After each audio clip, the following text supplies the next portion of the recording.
my nutrition story starts when I was coming to NC State. I thought I wanted to be an agricultural engineer, decided I hated math, so I sided with nutrition and had agroecology and Spanish as my minors.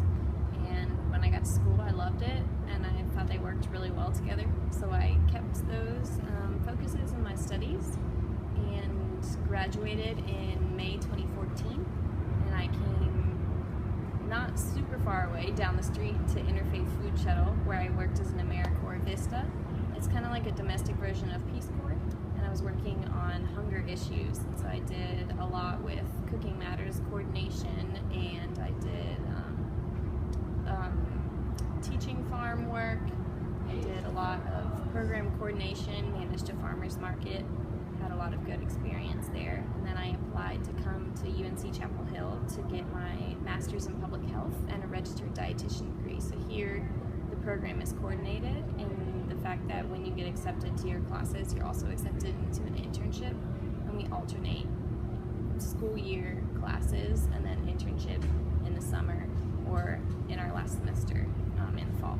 So it's about a 2.5-year program and about halfway through it. I guess right now, half of my job is being a student here as a master's student, and the other half of my job is I'm actually employed by the Nutrition and Obesity Research Center.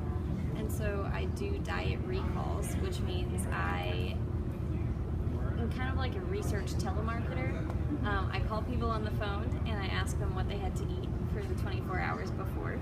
And you do it in a very specific process that has multiple iterations to make sure you get all the details. So I'm helping with anything from figuring out what kind of diet triggers migraines to helping people recover from eating disorders, children's diet, do a lot of research in that, so that would be my job. A lot of the training that I've had has been on the job. Okay. I've definitely pulled from my nutrition background for teaching cooking classes, or my agroecology background definitely when working at Interfaith Food Shuttle. But my classes now, as I'm studying to get my registered dietitian degree, have been very helpful in helping me do my nutrition interviews. It's been nice to learn about myself after I graduated that I still love nutrition. I'm still very interested in it. And my favorite part of nutrition is helping people figure out how to make it work for their life. And so as I've done my dietetic internship counseling experiences, I've really enjoyed that, especially counseling with Spanish-speaking clients, which is a huge need that I've seen in North Carolina that I would love to be able to help address. I guess I'm very proud of the fact that I am here at Gillings, which is the School of Public Health here at UNC.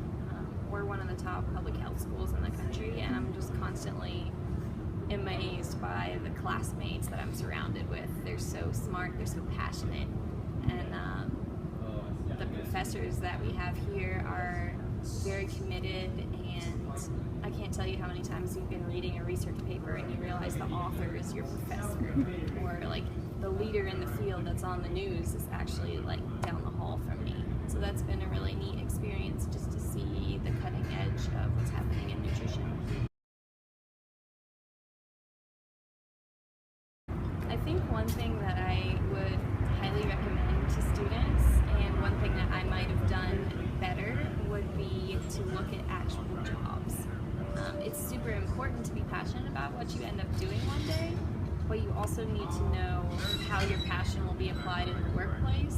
And so in undergrad, if I would have looked at specific careers and maybe done some job shadowing, every time I job shadow, it's super helpful. Just to figure out, I think I like this, but do I really like this? What's the day-to-day like? Would I like that as my job? So I would highly recommend more job shadowing. I would like to work with food system issues, and public health is a good way to get at that. And so ways to develop a food system in an area to make it work for the people and the farmers, and to make it affordable for everyone, so it's not just like some wealthy people can afford to be healthy, and make it work for like the environment that that's something I'm interested in applying public health, whether that's individual level, program level, policy level. I'm still figuring that out.